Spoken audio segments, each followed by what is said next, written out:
فاسألوا أهل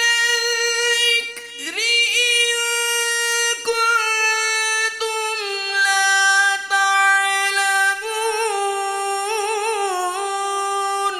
تو اے لوگو علم والوں سے پوچھو اگر تمہیں علم نہ ہو۔ صلوا علی الحبیب صلی اللہ تعالی علی محمد۔ رب العالمین والصلاة والسلام علی سید الانبیاء والمرسلین، اما بعد فاعوذ باللہ من الشیطان الرجیم، بسم اللہ الرحمن الرحیم۔ الصلاة والسلام علیکہ یا رسول اللہ وعلی آلکہ وصحابکہ یا حبیب اللہ۔ وَلَقَدْ آتَيْنَا مُوسَى الْكِتَابَ وَقَفَّيْنَا مِن بَعْدِهِ بِالرُّسُلِ وَآتَيْنَا عِيسَى ابْنَ مَرْيَمَ الْبَيِّنَاتِ وَأَيَّدْنَاهُ بِرُوحِ الْقُدُسِ أَفَكُلَّمَا جَاءَكُمْ رَسُولٌ بِمَا لَا تَهْوَىٰ أَنفُسُكُمُ اسْتَكْبَرْتُمْ فَفَرِيقًا كَذَّبْتُمْ وَفَرِيقًا تَقْتُلُونَ۔ اور بے شک ہم نے موسیٰ کو کتاب عطا کی اور اس کے بعد پے در پے رسول بھیجے، اور ہم نے عیسیٰ بن مریم کو کھلی نشانیاں عطا فرمائیں اور پاک روح سے اس کی مدد کی۔ تو کیا جب تمہارے پاس کوئی رسول وہ لے کر آئے جو تمہارے نفس کی خواہش نہیں، تکبر کرتے ہو؟ تو ان میں ایک گروہ کو تم جھٹلاتے ہو اور ایک گروہ کو شہید کرتے ہو۔ اس ایک آیت کے اندر بیسیکلی اللہ تبارک و تعالیٰ نے بہت سی باتیں ارشاد فرما دی یہودیوں کے تعلق سے۔ پہلی تو یہ کہ اللہ تبارک و تعالیٰ نے موسیٰ کو کتاب عطا فرمائی۔ یہ وہ انعامات ہیں جو بنی اسرائیل پر اللہ تبارک و تعالیٰ نے کیے تھے، جن کا تذکرہ چلا آ رہا ہے۔ ان میں سے ایک نعمت یہ ہے کہ اللہ نے ان کو کتاب عطا فرمائی، کتاب بھی توریت شریف، اور اس میں اللہ تبارک و تعالیٰ نے ان کے ساتھ جو عہد کیے تھے وہ تمام مذکور تھے۔ پھر اس کے بعد اللہ تبارک و تعالیٰ نے یہ فرمایا کہ وَقَفَّيْنَا مِن بَعْدِهِ بِالرُّسُلِ، یعنی پے در پے رسول بھیجے حضرت موسیٰ کے بعد سے لے کے حضرت عیسیٰ تک، جو حضرت موسیٰ کی شریعت کے محافظ تھے، اور ان کی تعداد کم و بیش کوئی 4000 کے لگ بھگ بتائی جاتی ہے۔ یہ تمام کے تمام جو انبیاء و رسول تشریف لائے تھے یہ حضرت موسیٰ کی شریعت کے محافظ تھے، ان کے احکامات کو آگے پہنچانے والے تھے۔ پھر اس کے بعد حضرت عیسیٰ روح اللہ علی نبینا علیہ الصلوۃ والسلام تشریف لائے، تو ان کو ایک اپنی الگ سے شریعت عطا فرمائی گئی، اور اس کے بعد حضور جان عالم علیہ الصلوۃ والسلام کی تشریف آوری پر نبوت کا سلسلہ ختم ہوا۔ حضرت عیسیٰ کے تعلق سے اس آیت کے اندر یہ فرمایا گیا کہ وَآتَيْنَا عِيسَى ابْنَ مَرْيَمَ الْبَيِّنَاتِ، اور عیسیٰ بن مریم کو ہم نے نشانیاں دی۔ ان نشانیوں سے کیا مراد ہے؟ ان نشانیوں سے یہ مراد ہے کہ حضرت عیسیٰ کو جو معجزات عطا ہوئے تھے، مادرزاد اندھوں کو زندہ، ان کی آنکھوں کو روشن کر دینا، کوڑیوں والوں کو شفا دینا، برس والوں کو شفا دینا، اور مردوں میں جان ڈال دینا، غیب کی خبریں بتانا، یہ جیسے سورہ آل عمران میں آگے حضرت عیسیٰ کے معجزات کے تعلق سے وضاحت کے ساتھ بیان آئے گا۔ تو یہ بہت ساری نشانیاں اللہ تبارک و تعالیٰ نے حضرت عیسیٰ کو عطا فرمائی۔ پھر اسی آیت کے اندر دوسری ایک بات وہ ارشاد فرمائی کہ وَأَيَّدْنَاهُ بِرُوحِ الْقُدُسِ، یہ حضرت عیسیٰ بن مریم کی بہت بڑی فضیلت بیان کی گئی ہے کہ حضرت جبرائیل کو یہ حکم تھا کہ وہ حضرت عیسیٰ کے ساتھ رہیں، اور حضرت عیسیٰ کے دنیا سے زندہ اٹھائے جانے تک وہ ان کے ساتھ سفر و حضر میں ہر جگہ ان کے ساتھ رہے، ہر وقت ان کے ساتھ رہتے، اور ان حضرت جبرائیل کے ذریعے، روح القدس کہتے ہیں حضرت جبرائیل کو، حضرت جبرائیل کے ذریعے حضرت عیسیٰ کی بہت ساری مدد کی گئی، اور ان کی تائید کرنا یہ ان کی بہت بڑی فضیلت پر دلالت کرتا ہے۔ اور حضور جان عالم علیہ الصلوۃ والسلام کے صدقے میں یہ مدد ہماری امت کے بھی بعض لوگوں کو حاصل رہی، جیسے حضرت حسان بن ثابت کے لیے ممبر بچھایا جاتا، جب ممبر بچھتا تو وہ ممبر پر حضور جان عالم علیہ الصلوۃ والسلام کی نعت پڑھتے، تو نعت پڑھنے کے بعد اکثر حضور جان عالم علیہ الصلوۃ والسلام کی زبان حق ترجمان سے ان کو یہ دعا ملتی، اللہم ایدہ بروح القدس، اے اللہ حسان کی روح القدس کے ساتھ مدد فرما۔ تو یہ حضرت حسان بن ثابت اور اس جیسے اور کئی لوگوں کے لیے حضور جان عالم علیہ الصلوۃ والسلام نے یہ دعا ارشاد فرمائی۔ اب اس آیت سے ایک بات ہمیں یہ بھی معلوم چلتی ہے کہ غیر خدا کا مدد کرنا یہ شرک نہیں ہے۔ عموماً لوگوں کے ہاتھوں میں شرک کی تسمیاں ہوتی ہیں اور وہ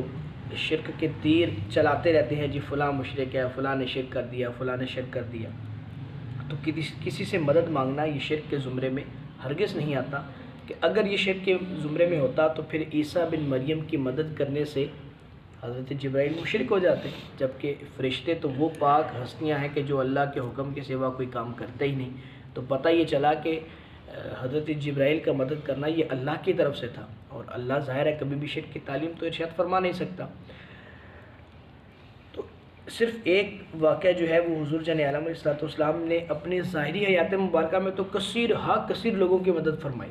صحابہ کرام علیہم رضوان کی بے شمار جگہوں پر مدد فرمائی، لیکن حضور کے جانے کے بعد حضور علیہ الصلوۃ والسلام نے اپنی قبر انور سے کتنے لوگوں کی مدد فرمائی۔ صرف ایک واقعہ اگر ہم سن لیں تو ہمارے یہ کانسیپٹ جو ہے وہ کلیئر ہو جائیں گے۔ مشہور ترین محدثین کرام ہیں جن کی کئی کتب ہم پڑھتے ہیں، زمانے میں دیکھتے ہیں، مارکیٹوں میں دیکھتے ہیں، ان میں سے ایک ہیں امام ابو بکر بن مقری، دوسرے ہیں ابو القاسم سلیمان بن احمد تبری، اور تیسرے ہیں امام ابو شیخ رحمۃ اللہ تعالی علیہ۔ یہ تینوں جب زمانہ طالب علمی میں تھے تو حضور جان عالم علیہ الصلوۃ والسلام کے روضہ انور پر حاضر ہوئے، آ کر عرض گزار ہوئے، یا رسول اللہ صلی اللہ علیہ وسلم ہمیں بھوک لگی ہے، اور یہ کہہ کر آپ وہیں پر بیٹھے، اور بیٹھے بیٹھے تینوں سو گئے حضور کے روضہ انور کے قریب۔ تو حضور جان عالم علیہ الصلوۃ والسلام ایک علوی کے خواب میں تشریف لائے اور ان کو جا کر یہ فرمایا کہ میرے 3 غلام جو ہیں وہ فلاں جگہ پر بیٹھے ہیں، وہ بھوکے ہیں، ان کو جا کر کھانا کھلاؤ۔ تو وہ علوی روضہ رسول پر حاضر ہوئے، ان تینوں کو اٹھا کر بڑی محبت سے اپنے گھر لے کر گئے، کھانا کھلایا، اور خاص قسم کا ایک حلوہ بنا کر رکھا ہوا تھا۔ وہ حلوہ انہوں نے خود اپنے گھر والوں کے لیے بنوایا تھا، اور کچھ مہمان آ رہے تھے ان کے لیے بنوایا تھا، لیکن وہ حلوہ سارا کا سارا آپ نے ان کے لیے پیش کیا، اور انہوں نے جتنا چاہا وہ کھایا، باقی واپس کر دیا۔ انہوں نے کہا کہ آپ کو کیسے پتہ چلا کہ ہمیں کھانا کھلانا ہے؟ تو اس علوی بزرگ نے یہ کہا کہ مجھے خواب میں ابھی حضور جان عالم علیہ الصلوۃ والسلام نے یہ حکم ارشاد فرمایا کہ میرے 3 غلام جو ہیں وہ وہاں پر بیٹھے ہیں اور ان کو بھوک لگی ہے، ان کو کھانا کھلایا جائے، تو میں ان کے حکم پر آپ کو کھانا کھلانے آیا۔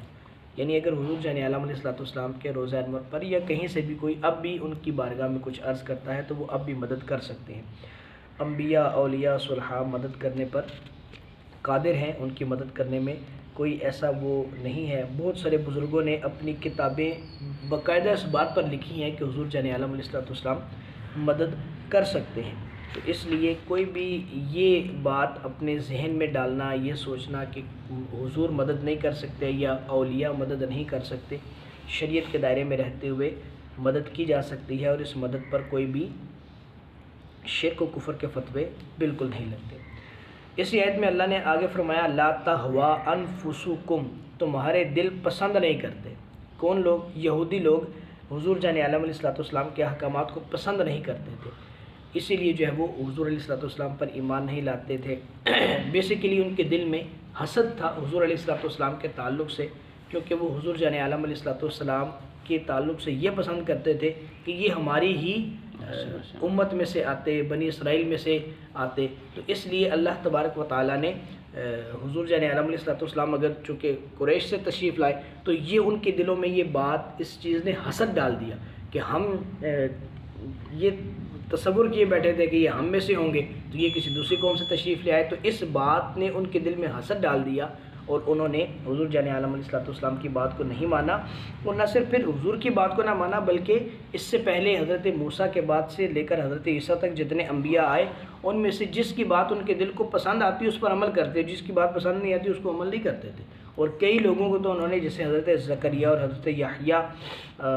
جیسے بڑے بڑے اکابر انبیاء کرام علیہ الصلوۃ والسلام کو انہوں نے شہید کر ڈالا کہ ان کی باتیں پسند نہیں آئیں، اور وہ ان کو حکم دیتے تھے وہ نہیں مانتے تھے، اور انہوں نے غصے میں آ کے ان انبیاء کرام علیہ الصلوۃ والسلام کو شہید کر ڈالا۔ اللہ تعالیٰ ان کو ہدایت نصیب فرمائے۔ اگر اب فرماتا ہے وَقَالُوا قُلُوبُنَا غُلْفٌ بَلْ لَعَنَهُمُ اللَّهُ بِكُفْرِهِمْ فَقَلِيلًا مَا يُؤْمِنُونَ، اور یہودی بولے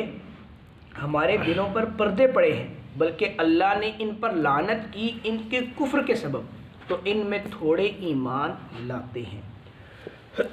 یہودیوں کو جب اسلام کی تبلیغ کی جاتی تو وہ مذاق کے طور پر کہتے ہیں ہمارے دلوں میں تو پردے پڑے ہوئے ہیں، ہمیں تو کوئی اصلاح کی بات ہمارے دل پر اثر نہیں کرتی۔ تو یہ انہوں نے مذاق پر بولا تو اللہ تبارک و تعالیٰ نے سچ میں ان کے دل پر پردے ڈال دیے اور ان پر لعنت فرمائی اور ان کو کفر پر پڑا رہنے ڈال دیا۔ صرف چند لوگ ان یہودیوں میں سے کچھ لوگ ایمان لائے، بقیہ آج تک بھی جو ہیں وہ